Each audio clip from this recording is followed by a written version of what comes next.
Welcome और welcome back to my channel learn with Gun. So friends, communication हमारा एक subject है। उसके अंदर हमने कम्युनिकेशन की मीनिंग, टाइप्स एंड ये सारी चीज़ें, बहुत सारे मॉडल्स भी हमने उसके अंदर पढ़े थे। तो आज जो हम पढ़ने वाले हैं वो है हमारा टाइप ऑफ नॉइस। उसे हम पढ़ेंगे कि बहुत स्मॉल सा टॉपिक है, ओनली फॉर 10 मिनट्स। तो आपको कितने टाइप की नॉइस होती है, नॉइस का मीनिंग क्या होता है और आप इसे कम कैसे कर सकते हैं, वो तीनों चीज़ें आज हम इस वीडियो में पढ़ेंगे। तो चलिए पढ़ना शुरू करते हैं। सो ये वीडियो हमारे एक सब्सक्राइबर के रिक्वेस्ट पे था कि मैम आपकी जो एक कम्युनिकेशन बर्लो मॉडल था उस पे जो वीडियो है आप उसे उस वीडियो में नॉइस के बारे में बताया गया था कि आप उसके टाइप्स भी अपलोड करें। सो आई अपलोडेड इट टुडे। सो देखिए मीनिंग क्या होता है नॉइस का। देखिए नॉइस पता ही चल रहा है, नॉइस का जनरल मीनिंग जो होता है वो क्या होता है, शोर। ठीक है, शोर होता है जो आपको डिस्टर्ब करता है।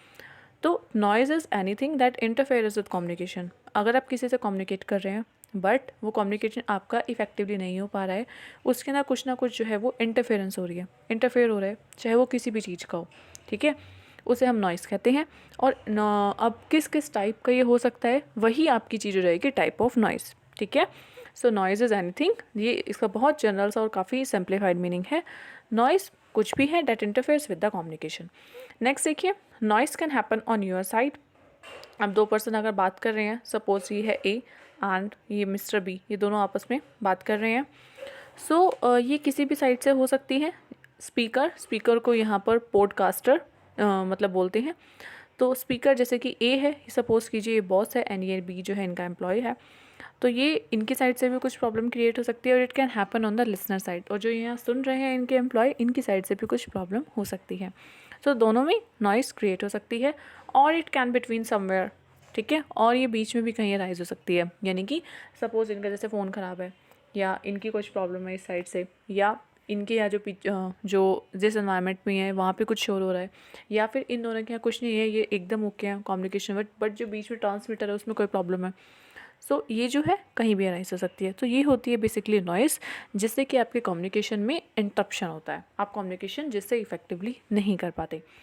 सो नेक्स्ट देखिए, टाइप के बारे में पढ़ते हैं। They are the 4 type of noise. कौन कौन सी होती है? Physical noise, psychological noise and physiological noise and semantic noise. ठीक है, तो पढ़ते हैं क्या होती है। सबसे पहले आपका फिजिकल नॉइस। देखो फिजिकल यानी कि जो कि एक्सटर्नल है स्पीकर एंड लिसनर से, जो कि आपको पता है कि ये चीज़ है, फिजिकल है। फिजिकल का मतलब एक्सटर्नल से है एंड दोनों में से किसी भी साइड पे हो सकती है and it disturb the physical transmission of the signal और मैसेज, फिजिकल नॉइस। नेक्स्ट देखिए एग्जांपल क्या है फिजिकल नॉइस के। आप एग्जांपल से इन तीनों चीज़ों की जो मीनिंग है वो ज़्यादा अच्छे से समझेंगे। Loud party at the neighbours while you are trying to record. अब कोई चीज़ आप रिकॉर्ड कर रहे हैं, फॉर एग्जांपल मैं ही ये वीडियो जो है रिकॉर्ड कर रही हूँ और मेरे नेबर्स में लाउड पार्टी हो रही है, तो उसका जो शोर है वो यहाँ आ रहा है, एग्जाम्पल। सो इससे क्या होगा, मतलब कि अब ये जो है मेरी वॉइस में या मेरी जो वीडियो रिकॉर्डर है इस पर कोई प्रॉब्लम नहीं है, बट फिजिकल नॉइज़ बाहरी कुछ सराउंडिंग्स में ऐसा हो रहा है जो कि एक्सटर्नल है, जिसकी वजह से जो नॉइज़ है वो क्रिएट हो रही है और इस वजह से जो कम्युनिकेशन है वो इफेक्टिवली नहीं हो पा रहा है। इसे हम कहते हैं physical noise. Next, loud kids who don't want to take their nap. देखिए ये एक एक बच्चे हैं जो कि बहुत ज़्यादा शोर कर रहे हैं, लाउड हैं, और जो बिल्कुल सोना नहीं चाहते हैं। उसी टाइम पे आप कुछ काम कर रहे हैं एंड जो है वो बच्चे जो शोर करना काम नहीं कर रहे हैं, यहाँ से इनका ये मतलब है। सो ये फिजिकल नॉइज़ है, ये चीज़ों के एक्सटर्नल की बात कर रहे हैं। काफ़ी ईजी था, एग्जाम्पल सबके मैंने डाले हुए हैं, आपको समझ आ जाएगा। दूसरा है फिर फिजियोलॉजिकल नॉइज़। ये कौन सी होती है? ये वाली जो नॉइज़ होती है is created by berries with the sender और विद इन द सेंडर और रिसीवर। ये भी दोनों में हो सकती है, बट यहाँ एक्सटर्नली नहीं होगी वो चीज़, वो विद इन होगी। एग्जाम्पल देखो, पॉडकास्टर। पॉडकास्टर कौन होता है? जो बॉस मैंने बताया था ना, जो स्पीकर है, जो बोल रहा है, उसकी साइड से क्या क्या नॉइज़ क्रिएट हो सकती है। आप देखिए एक्सटर्नल की कोई चाहिए, टॉकिंग टू फास्ट, वो बहुत तेज बोल रहा है। कई बार जो बोल सकते हैं रिपीटेडली, अब जैसे मैं पढ़ूँ talking to fast, talking to slow, forgetting to pause, forgetting to resume. अब ये इस तरीके से मैंने बोला है कि आपको समझने में थोड़ा प्रॉब्लम हो सकती है। या फिर मैं काफ़ी स्लो बोल रही हूँ, talking to fast, talking to slow. So ये जो है कम्युनिकेशन इंटरप्शन है। ठीक है, so talking to fast, talking to slow, forgetting to pause या रिज्यूम। अगर आप बीच में बात करने लगते हैं, आप रिज्यूम करते हैं तो पॉज करना भूल जाता है, म्यूट कर रहे हैं तो फिर से आपको प्रॉब्लम हो जाती है। अगर ये सारी चीज़ें हो रही है तो इस फिजियोलॉजिकल नॉइज़, ठीक है, जो कि विद इन होती हैं, दोनों में से किसी साइड की हो सकती है। और देखिए ये तो जो था मैंने आपको स्पीकर साइड का बताया था कुछ एग्जांपल। और देखिए लिसनर जो बंदा सुन रहा है उसमें क्या एग्जाम्पल हो सकता है, हियरिंग प्रॉब्लम, कि उसको हो सकता है सुनने में भी प्रॉब्लम हो रही हो। May be the listener can't hear the high tones, हो सकता है कि वो हाई टोन्स को अच्छे से सुन ना पा रहा हो, सुनने में जो भी प्रॉब्लम हो रही है, इनर हो रही है। सो ये एग्जाम्पल होते हैं आपके। थर्ड टाइप जो आती है वो होती है साइकोलॉजिकल नॉइज़। इसमें क्या होता है, psychological noise is mental influence. देखो साइकोलॉजिकल जब भी आ जाती है ना, so I think it's related to something mind, your inner situations, your mind thinking, right. तो जो साइकोलॉजिकल नॉइज़ क्या होती है, is a mental influence in the speaking और लिसनर। जो मेंटल इन्फ्लुएंस है स्पीकर और लिसनर की, ये वो वाली होती है। मेंटल में अगर उनका कुछ चल रहा होता है तो उन्हें चीज़ें सुनाई। ओके, एग्जाम्पल देखिए, एग्जाम्पल में क्या है, example sarcasm noise to your listener unless your listener already agrees with you। इसका मतलब क्या होता है, इसका यहाँ पे जो मतलब लिया गया है वो ये है कि दो पर्सन है सपोज, ठीक है। अब देखिए एक इसने कुछ बात कही और जो ये वाला है ये उस बात से जो है एग्री नहीं है। सो बाकी जितनी भी बातें कहेगा ये उसको सुनने से ही मना कर देगा, मतलब कि सुनेगा बट एक्चुअल में नहीं सुन रहा होगा, क्योंकि वो उसकी जब तक अपनी बात को, कुछ पर्सन ऐसे होते हैं कि उन्हें लगता है कि नहीं ये चीज़ गलत है, वो गलत है, वो अपने आप को सही प्रूफ करना ही नहीं चाहते हैं कि वो जो कह रहे हैं बस वही सही है, सामने वाले पर्सन के पॉइंट ऑफ व्यू को वो देखना ही नहीं चाहते हैं। सो ये एक टाइप की, देखो उनकी मेंटल से रिलेटेड है, मीन साइकोलॉजी है कि वो अगर सामने वाले के पर्सन से बात से अगर नहीं करते तो कम्युनिकेशन का जो एंड होता है वो इफेक्टिवली नहीं हो पाता, इनफैक्ट कम्युनिकेशन प्रॉपरली हो ही नहीं पाता है, ठीक है। If your listener disagree with you, अब देखिए इसको यही समझाया गया अच्छे से, अगर आपका लिसनर आपसे डिसएग्री है then sarcasm guarantees they won't pay attention to your message। तो इसका मतलब क्या है कि वो आप सामने वाला पर्सन जो मैसेज देना चाहता है, तो उस जैसे कि एक ये पर्सन है ना, और एक ये है, इन्होंने कुछ कहा, जैसे सपोज इन्होंने जो बहुत ज़्यादा आर्गूमेंट होता है, इन्होंने सपोज कहा कि नॉनवेज खाना जो है वो ठीक है, बट ये इनसे एग्री नहीं है, ठीक है। कुछ लोगों की नज़र में ठीक है बट कुछ में नहीं है। सो अब ये जो है ना, ये आपकी ये इस बात से एग्री नहीं है कि इन्हें लगता है कि नहीं नहीं खाना चाहिए, किसी को भी नहीं खाना चाहिए। सो इस तरीके से अब ये आगे जो भी बातें कहेंगे ना, ये पर्सन इसके आगे किसी भी बात पर अटेंशन देंगे ही नहीं, ठीक है, क्योंकि उनके माइंड में वही बात चलती रहेगी। तो ये होता है आपका साइकोलॉजिकल नॉइज़, ठीक है। नेक्स्ट देखिए जो फोर्थ इसका पॉइंट है वो है सिमेंटिक नॉइज़। सिमेंटिक नॉइज़ होती है कब क्रिएट होती है, जब दोनों का मीनिंग सिस्टम सेम हो, ठीक है। ये आपको कम्युनिकेशन में भी एक बार वर्ड आया था जो हमने कम्युनिकेशन की प्रोसेस पढ़ी थी, तो उसमें भी यही मीनिंग था कि स्पीकर एंड लिसनर, ओके, दोनों बात करने में ठीक है बात, बट वो कम्युनिकेशन नहीं कर पा रहे कुछ वर्ड्स की वजह से। Maybe when I use a word you have a slightly different meaning in example ही देख सकते हो कि जैसे मैं कोई वर्ड बोल रही हूँ, मेरे एंड से उसका मीनिंग कुछ और है बट आपके एंड से उसका मीनिंग कुछ और है, राइट। कई बार मीनिंग्स जो होता है वो चीज़ों के डिफरेंट डिफरेंट होते हैं, तो इस तरीके से क्या कन्फ्यूज़न क्रिएट हो जाती है।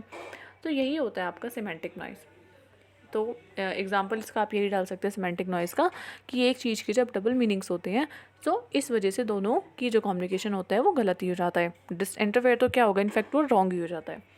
सो टाइप ऑफ नॉइज़ अब आती है उनके बाद रिड्यूस कैसे करें। काफ़ी देखो ईजी चीज़ थी कि तो आप रिड्यूस कैसे करेंगे, जैसे कि आप कम्युनिकेट कर रहे हैं और आपको लगता है कि इस चीज़ के डबल मीनिंग है। पहली बात तो ऐसे जो वर्ड्स होते हैं, जंक टाइप के वर्ड्स होते हैं, आप उन्हें अवॉइड करें ही ना अपनी कम्युनिकेशन में। सो उसके अलावा क्या कर सकते हैं आप, कुछ ईजी तरीके हो सकते हैं ना, तो उन चीज़ों का आप यहाँ डाल सकते हैं। सो हेयर आर द, जैसे कि आप अवॉइड करेंगे अगर आपकी कोई पर्सन जो है वो काफ़ी तेज़ बात कर रहे हैं आपसे और आपको समझ नहीं आ रहा, मतलब तेज़ का मतलब है कि वो फास्टली बोल रहे हैं, तो आप उनसे कह सकते हैं कि please can you little slow. So इस तरीके से क्या होगा, आपकी कम्युनिकेशन में भी इफेक्टिवली हो जाएगी। एक्सटर्नल थिंग्स को आप कंट्रोल नहीं कर सकते but you can control your internal with an system.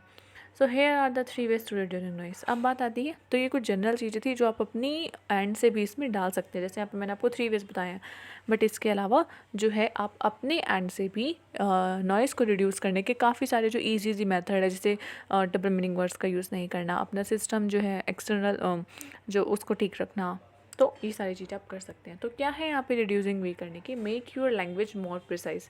अपनी लैंग्वेज को ना प्रिसाइज बताइए, यानी कि उन वर्ड का यूज़ करें जिससे कि आप आपको तो मीनिंग पता ही होगा तभी आप उन वर्ड्स का मीनिंग यूज़ कर रहे हैं, बट जो लिसनर्स हैं उन्हें भी उस चीज़ का मतलब पता हो। लैंग्वेज भी आप ऐसी यूज़ करें जो दोनों को समझ आती हो, दोनों पार्टीज़ को, बोलने वाले को भी और सुनने वाले को भी, ठीक है।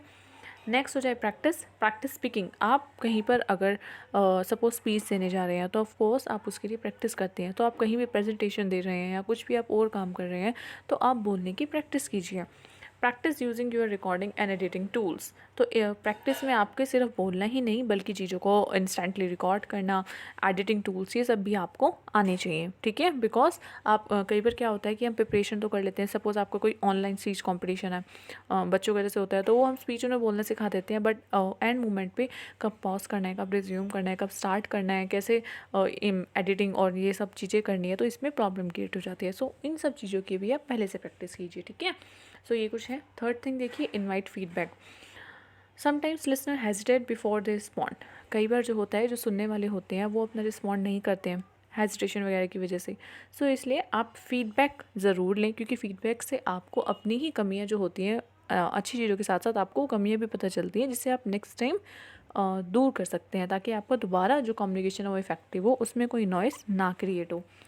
सो फ्रेंड्स, मुझे इंस्टा पर भी फॉलो करिएगा, मैं इंस्टाग्राम पे आ चुकी हूँ, आप सर्च कीजिएगा लर्न विद गुन। टेलीग्राम पे आप चैनल फॉलो कर सकते हैं, जैसे कि ये पीपीटी है, तो जितनी भी पीपीटीज़ होती हैं या पीडीएफ होती है, अब मैंने उन्हें अपने टेलीग्राम चैनल पर लिंक आपको डिस्क्रिप्शन में मिल जाएगा, उन्हें मैं चैनल पे अपना डाल देती हूँ, तो आप वहाँ से उसे ईजिली डाउनलोड कर सकते हैं।